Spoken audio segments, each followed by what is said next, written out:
अगर आप लोगों को मेरी वीडियोस अच्छी लगें तो इस लाल सब्सक्राइब के बटन को दबा दें और साथ ही इस बेल के आइकन को भी प्रेस कर दें ताकि मेरी आने वाली हर नई वीडियो का नोटिफिकेशन आप लोगों को मिलता रहे। बिस्मिल्लाहिर्रहमानिर्रहीम, अस्सलाम वालेकुम। आज मैं आप लोगों के लिए एक्सरसाइज 21.1 का क्वेश्चन नंबर 1 सॉल्व करूंगी। तो चलिए वीडियो को स्टार्ट करते हैं। सवाल है आपके पास, resolve the following into partial fractions. ठीक है, यहाँ पर आपके पास जो है वो एक फ्रैक्शन आपको नजर आ रहा होगा जिसे मैं रैशनल फ्रैक्शन कहूंगी। आपने इस रैशनल फ्रैक्शन के जो है वो पार्शियल फ्रैक्शंस फाइंड करने। ठीक है, तो किस तरीके से आप फाइंड करेंगे, देखें सबसे पहले यहाँ पे वर्ड यूज हो रहा है पार्शियल फ्रैक्शन। ठीक है, तो आपको पता होना चाहिए कि पार्शियल फ्रैक्शन क्या है। तो थोड़ा सा डेफिनेशंस को आप यहाँ पे कंसीडर कर लें। पार्शियल फ्रैक्शन है आपके पास to split a rational fraction into the sum और डिफरेंस ऑफ टू और मोर फ्रैक्शन। ठीक है, such fractions are known as partial fractions. अब देखिए यहाँ पर आपके पास एग्जांपल देखिए, फॉर इंस्टेंस आपको एक फ्रैक्शन नजर आ रहा है। ठीक है, ये आपके पास है एक रैशनल फ्रैक्शन।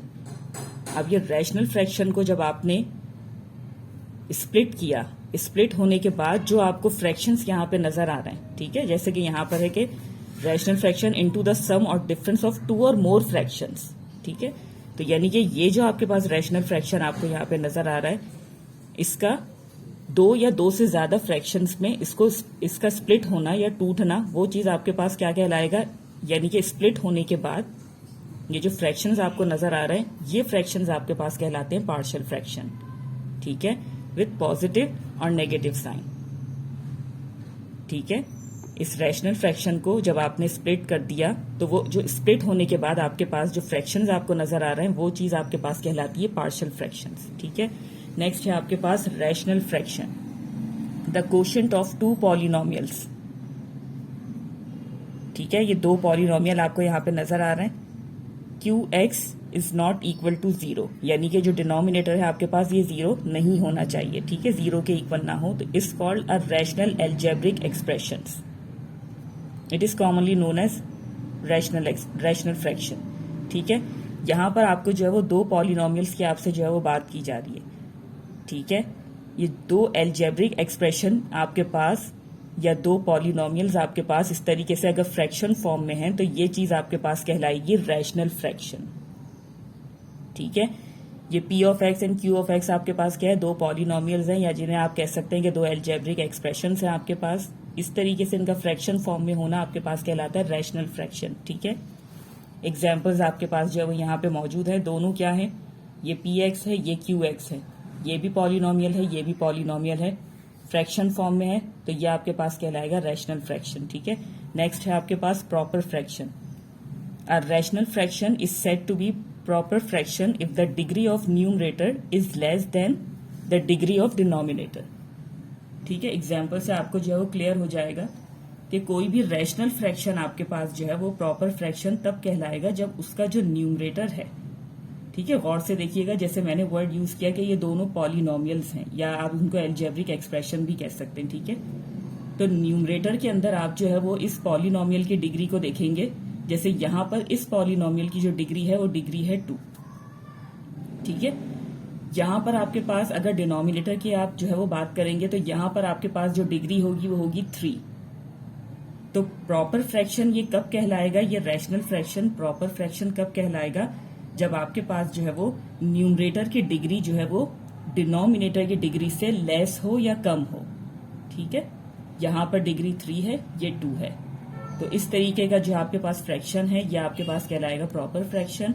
उसके बाद अगर इम्प्रॉपर फ्रैक्शन की बात करें तो a rational fraction, this is said to be improper fraction if the degree of numerator is equal और greater than the degree of denominator.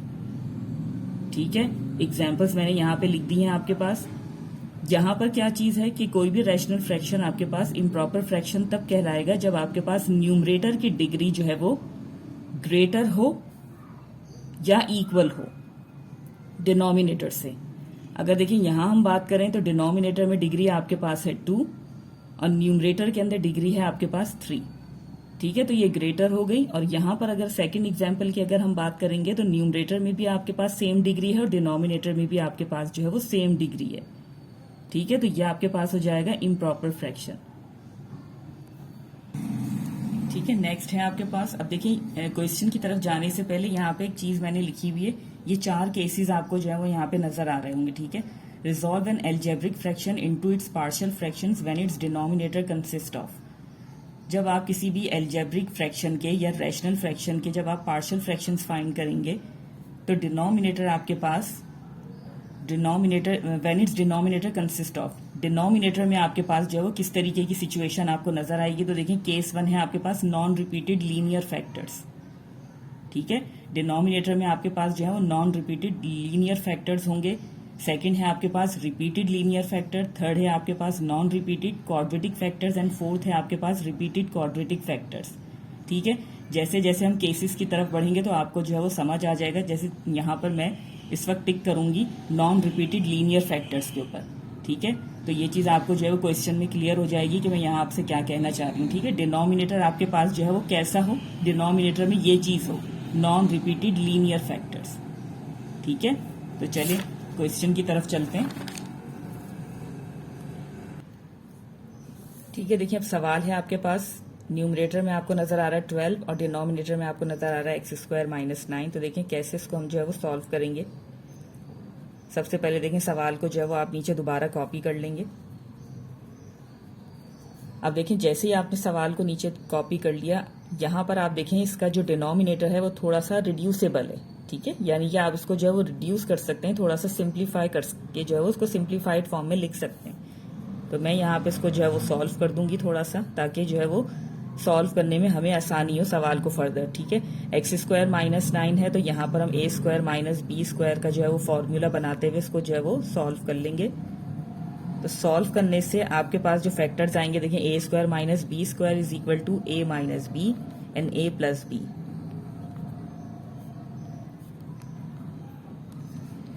ठीक है। तो यहाँ पर आपके पास जो है वो x² - 9 से रिड्यूस होकर आपके पास आ गया x - 3 एंड x + 3 फॉर्म में।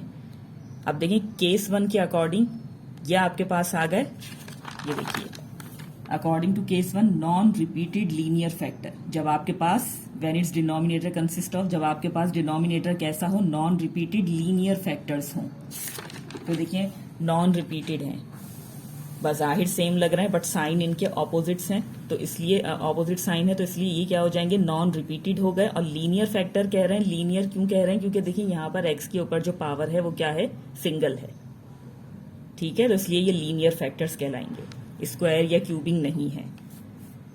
तो देखिए केस 1 जो है वो आपको यहाँ पे समझ में आ गया होगा। अब देखिए इसको फर्दर हमने आगे जो है उसको कैसे सॉल्व करना है।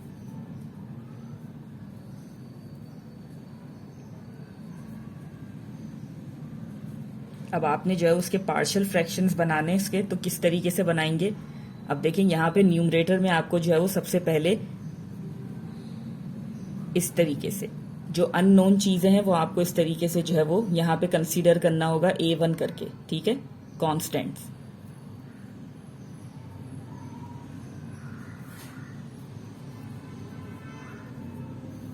पार्शियल फ्रैक्शंस आपको चाहिए, आपको नहीं पता तो आप यहाँ पे जो है वो कंसीडर कर लेंगे, अपनी तरफ से अज्यूम कर लेंगे। ये चीज़ क्या हो जाएगी आपके पास, ये a1 हो जाएगा फॉर x - 3 एंड बीच में आ जाएगा आपके पास प्लस का साइन एंड फॉर x + 3, इसके लिए आप क्या ले लेंगे न्यूमरेटर को a2, ठीक है।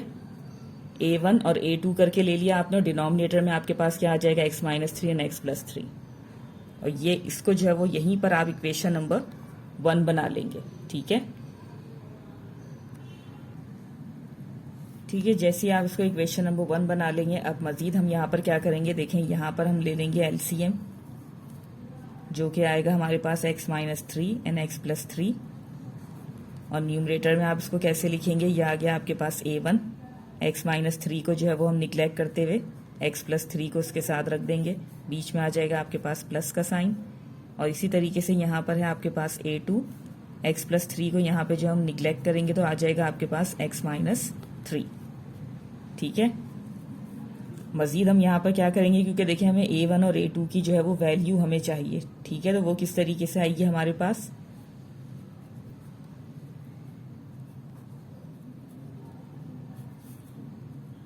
Both side by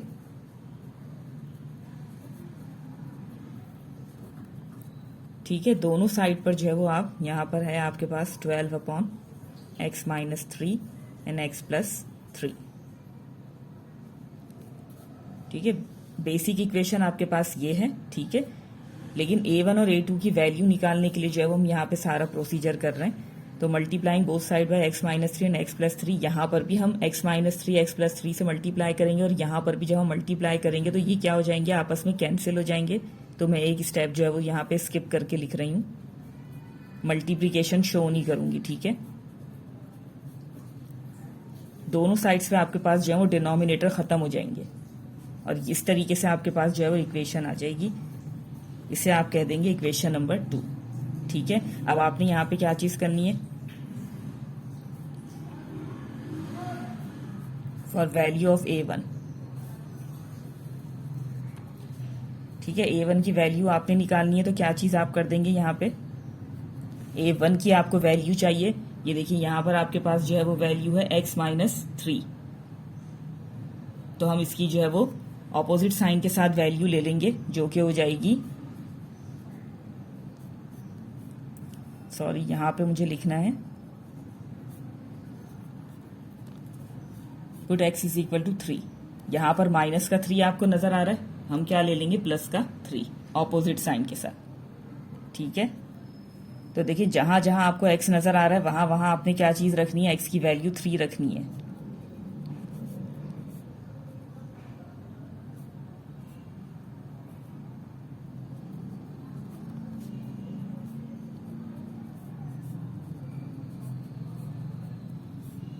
three minus three 0, ये क्या हो जाएगा आपके पास 6A1 एंड ये हो जाएगा A2 0 0। तो ये आपके पास हो जाएगा इस तरीके से। A1 की आपको वैल्यू चाहिए 6, इससे मल्टीप्लाई हो रहा है, लेफ्ट हैंड साइड पे जाके 12 के साथ डिवाइड हो जाएगा। तो A1 की वैल्यू आपके पास आ गई 2, ठीक है। बिल्कुल इसी तरीके से फॉर वैल्यू ऑफ A2,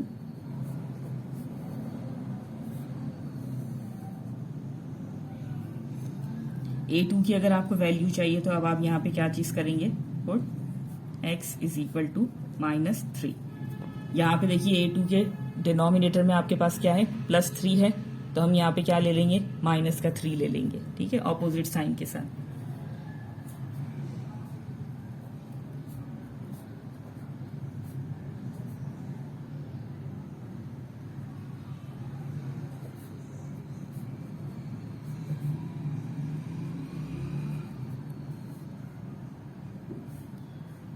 ये क्या चीज हो जाएगी आपके पास,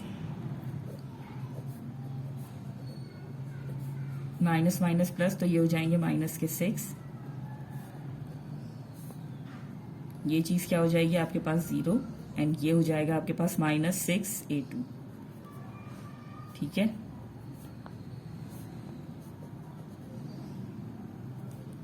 माइनस 6 को हम जो है वो 12 के नीचे भेज देंगे तो वहां जाके ये इस तरीके से हो जाएगा, कैंसिल होने पर आपके पास आ जाएगा A2 is equal to minus 2, ठीक है। अब आपने क्या चीज करनी है, A1 और A2 की वैल्यू को जो है वो इक्वेशन नंबर 1 के अंदर पुट कर देना है।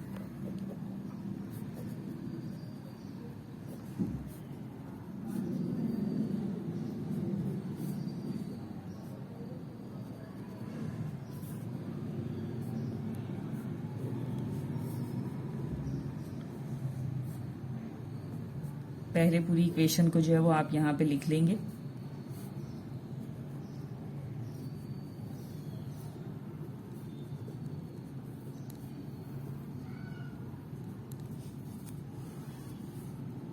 A1 आपके पास आया 2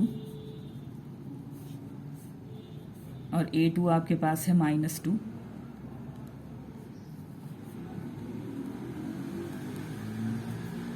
इसको मजीद आप किस तरीके से लिख सकते हैं, 2/x minus 3 plus minus minus 2/x plus 3 and this is your required answer. It means कि जब आप इस फ्रैक्शन को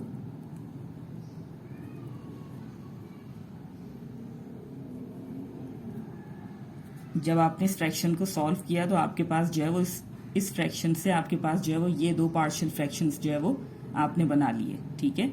तो ये आपका जो रिक्वायर्ड आंसर है। तो चलिए यहीं पे मैं अपनी वीडियो को एंड करना चाहूँगी, इसी उम्मीद के साथ कि जो भी मैंने आपको एक्सप्लेन किया बहुत अच्छे से आपकी समझ में आ गया होगा। अगर वीडियो अच्छी लगे तो लाइक एंड शेयर ज़रूर कीजिएगा। मिलते हैं फिर आप लोगों से अगली वीडियो में, तब तक के लिए अल्लाह हाफिज़।